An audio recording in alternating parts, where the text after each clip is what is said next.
Hello. Just one sec. First of all, thanks for staying. Okay. So I'm Dan. I'm from Mabaya.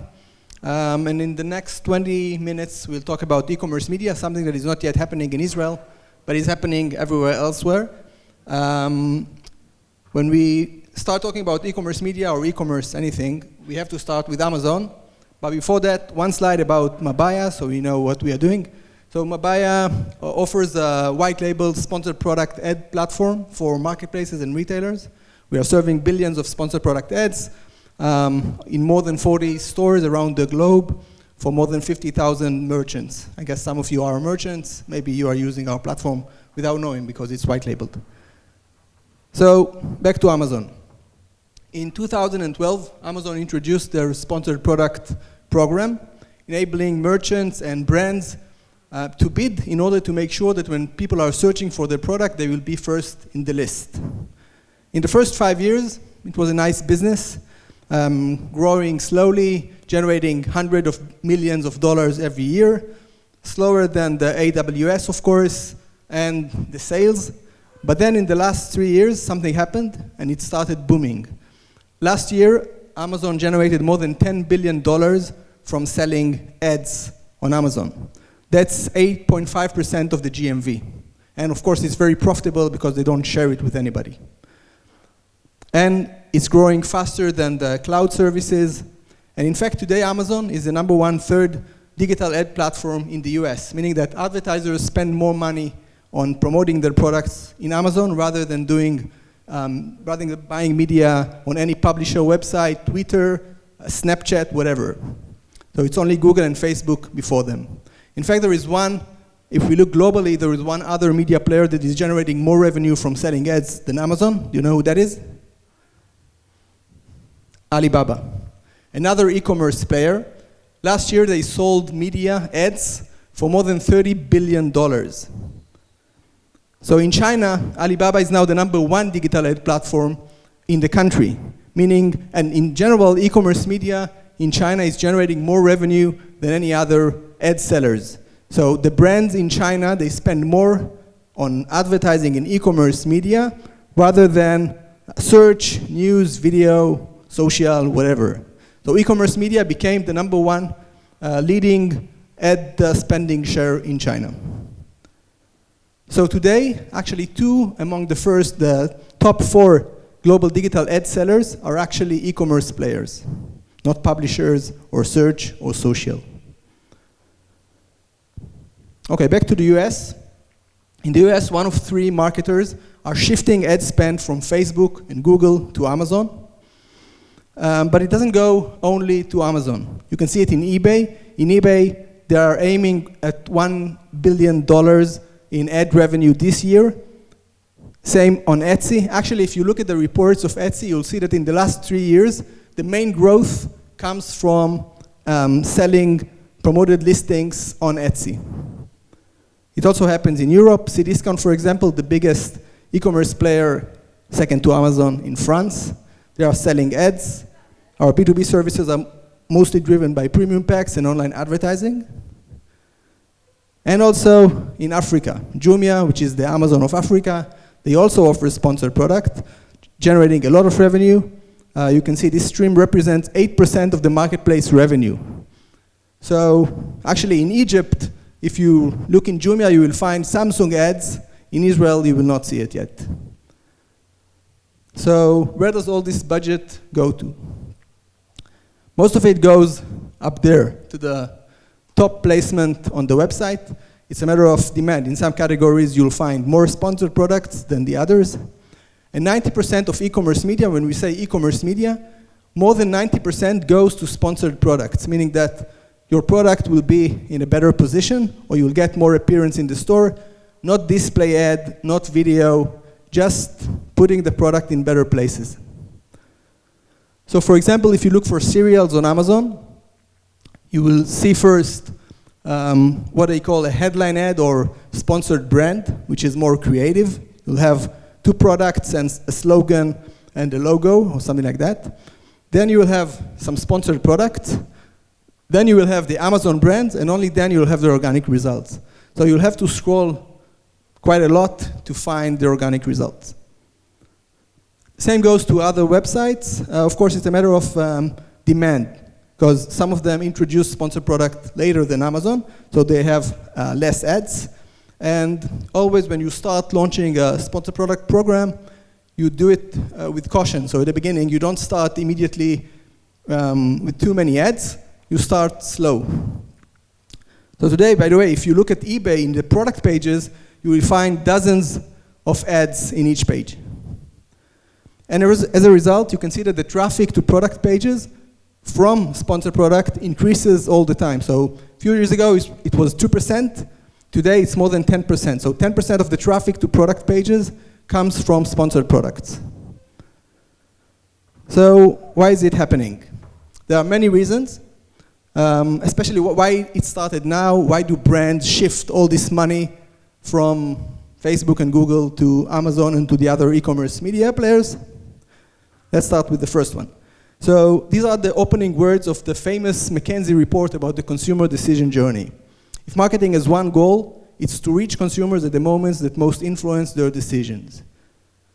So we need to find the consumers in these moments and then try to persuade them to buy our products. Now in the report, McKinsey, they presented the new cycle of consumer decision journey, starting at the beginning with the initial consideration set, then we have the active evaluation, then we have the moment of purchase in the store, then we have the post-purchase experience when we try the product at home, and then the loyalty loop. So although the consumer decision journey has changed quite dramatically thanks to the internet, the main thing didn't. So marketing has still one goal, and that's to reach the consumers at the moments that most influence their decisions and try to persuade them to purchase our product. Now, many of these moments happen in the online store.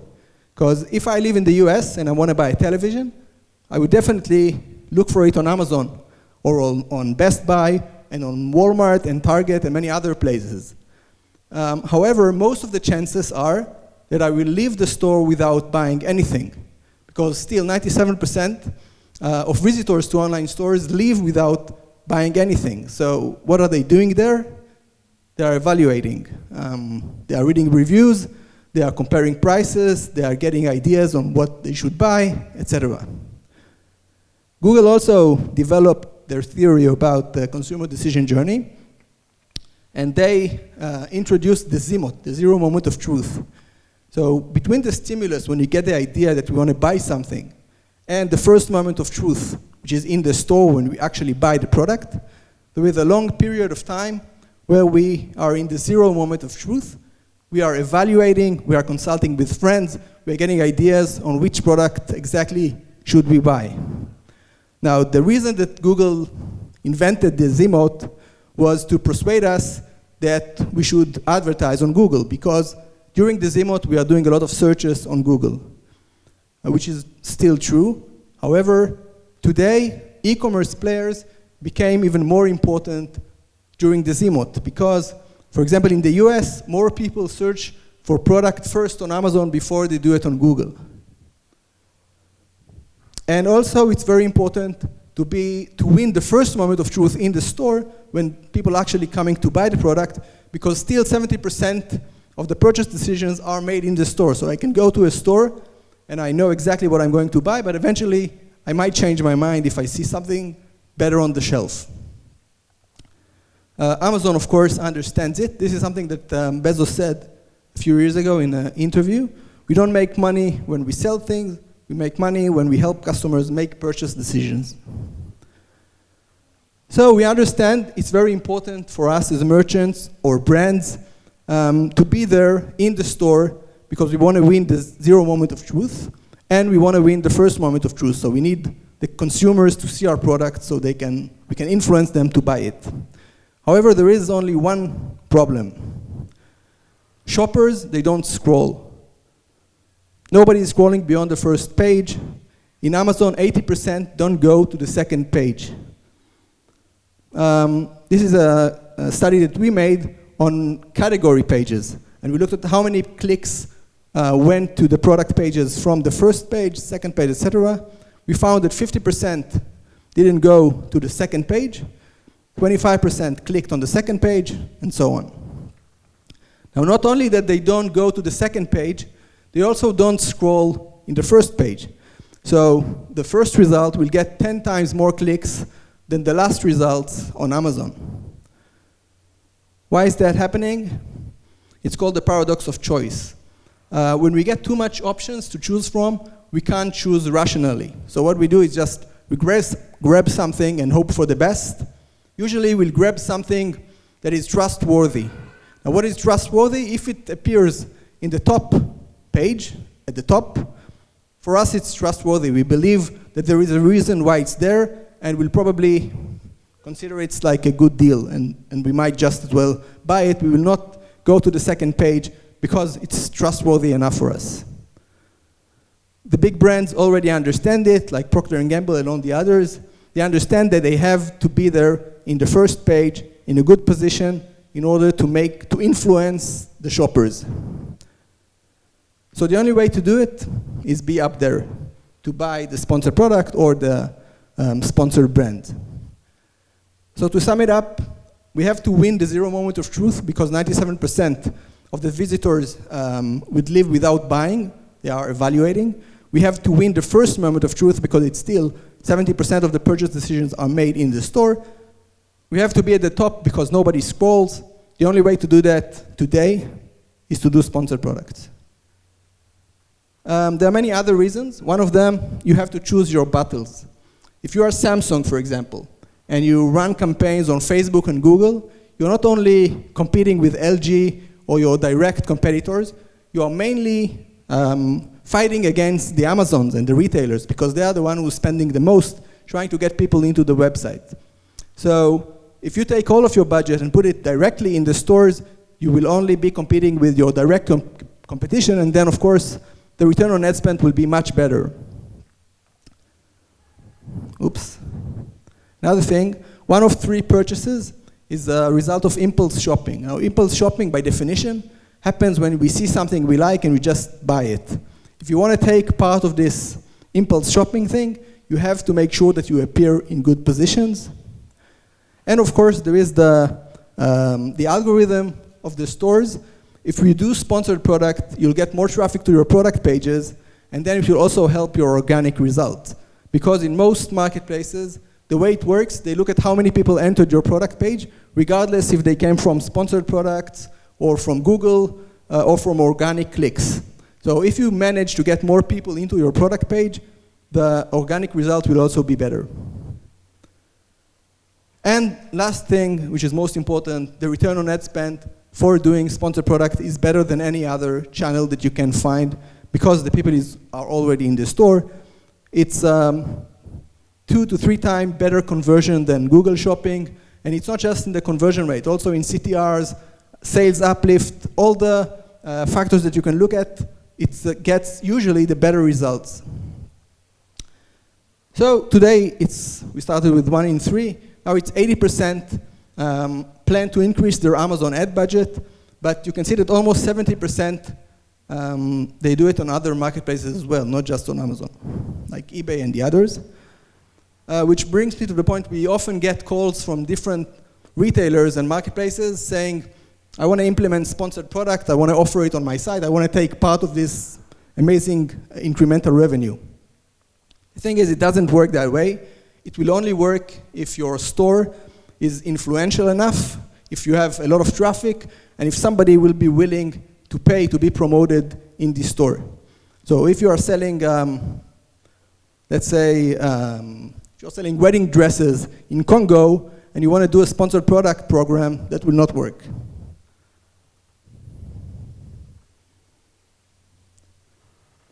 Okay, so we talked about the advertisers. However, to have a successful sponsored product business, we have to win. We have 3 wins to win. The advertisers, of course, they should be happy, but also the shoppers and the retailer, because if the shoppers are not happy with the ads, they might even go to look for their products in other places, and the CTR will be damaged. So we have to keep the shoppers happy, the advertisers happy, and of course the retailers happy. So let's talk for a minute about the shoppers. The good news are that most shoppers, they don't see sponsored product as ads. On Amazon, 90% of the shoppers, they don't see it as ad at all. Some of them even like it, they find it useful. That's brilliant for any type of ads, for any publisher. I guess that's obvious. We also keep doing A/B tests with the stores where we are implemented, where we see the CTRs and the conversion rate and everything compared with organic results. So we present to some people sponsored product, to some people we present the regular product, and we see that the CTRs and the revenue are exactly the same, meaning that people, they don't treat the sponsored product as ad. If it's relevant, they will click on it. Still, we see that in some stores, the CTR for sponsored product can be 4%, which is quite good, but in some stores, it's 0.25. So how comes it doesn't work all the same for everybody? There are three main reasons. One of them is relevancy. If we are not serving the relevant product, of course the CTR will not be that good. Here is a bad example for relevancy. In this store, I looked for a laptop and I got an ad for an anti-theft cable for a laptop. Now when I look for a laptop, I'm probably looking for a laptop, not for an anti-theft cable. So this ad will get very, very bad CTR.